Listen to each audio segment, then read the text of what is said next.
ADRE প্ৰশ্নকাকত viral সন্দৰ্ভত চিমেন চাপৰি থানাত আৰু 10 জনক আটক কৰিছে আৰক্ষীয়ে।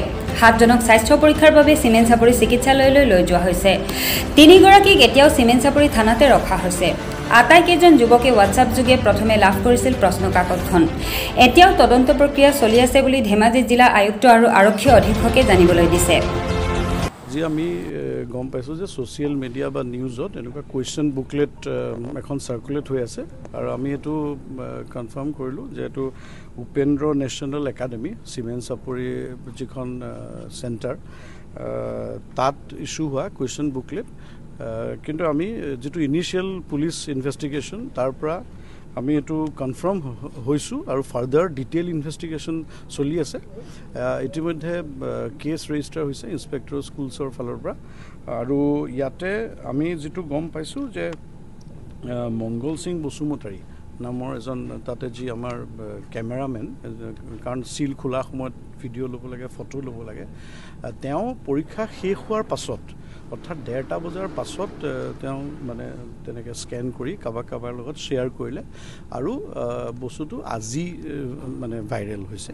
গতিকে এইটো এটা কথা আপোনালোকৰ জৰিয়তে মই ইয়াত এপিয়াৰ হোৱা সকলো মানে পৰীক্ষাৰ্থীক এইটো নিৰ্ভয় বা এইটো জনাব বিচাৰিছোঁ ইয়াত কোনো ধৰণৰ তেনেকুৱা হেৰি হোৱা নাই। গতিকে এইটো পৰীক্ষা শেষ হোৱাৰ পাছত আৰু ইতিমধ্যে সেবাৰ পৰাও এটা ক্লেৰিফিকেশ্যন দিছে। সেবাৰ পৰাও আপোনালোকে বিচাৰিলে আমি সেইটো দি দিম আৰু এইটো জনাইছে যে হয়তো ভৱিষ্যতে এতিয়া কুৱেশ্যন বুকলেটখন যিহেতু পৰীক্ষা হৈ যোৱাৰ পাছত এখন কনফিডেন্সিয়েল মেটেৰিয়েল হৈ নাথাকে, সেইকাৰণে হয়তো ভৱিষ্যতে পৰীক্ষাত হয়তো সেবাই তেনেকুৱা এটা কনচিডাৰ কৰিব যে কুৱেশ্যন বুকলেট কেণ্ডিডেটক লৈ যাবলৈ দিব।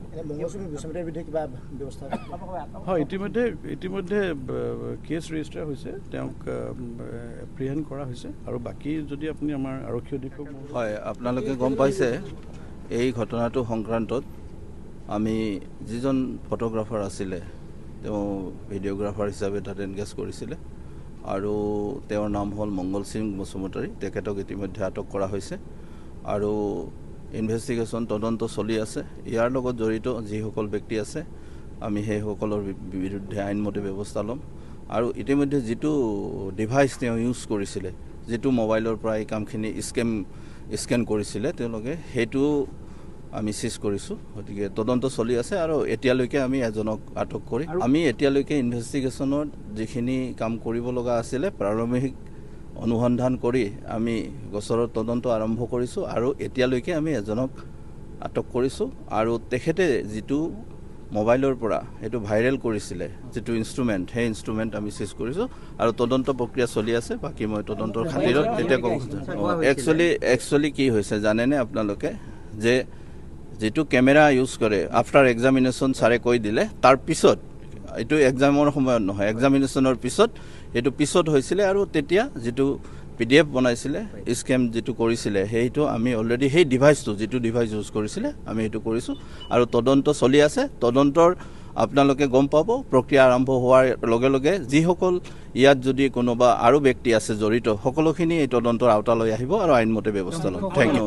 তেওঁতো শিক্ষক নহয়, তেখেতক আমাৰ যেনেকৈ ভিডিঅ'গ্ৰাফী কৰাৰ কাৰণে এনগেজ কৰে স্কুলৰ ফালৰ পৰা এনগেজ কৰিছিলোঁ। Thank you. হয়, আমি সোধপোছৰ কাৰণে 3জন ব্যক্তিক আনিছোঁ, কিন্তু মংগল সিংজন প্ৰাইম একিউজ আৰু তেখেতৰ পৰাই আমি ডিভাইচ অলৰেডি চিজ কৰিছোঁ আৰু তেখেত ইতিমধ্যে আমাৰ পুলিচৰ তদন্তৰ কাৰণে তেখেতক আমাৰ হেৰিত ৰখা হৈছে, আমাৰ কাষ্টডিত ৰখা হৈছে।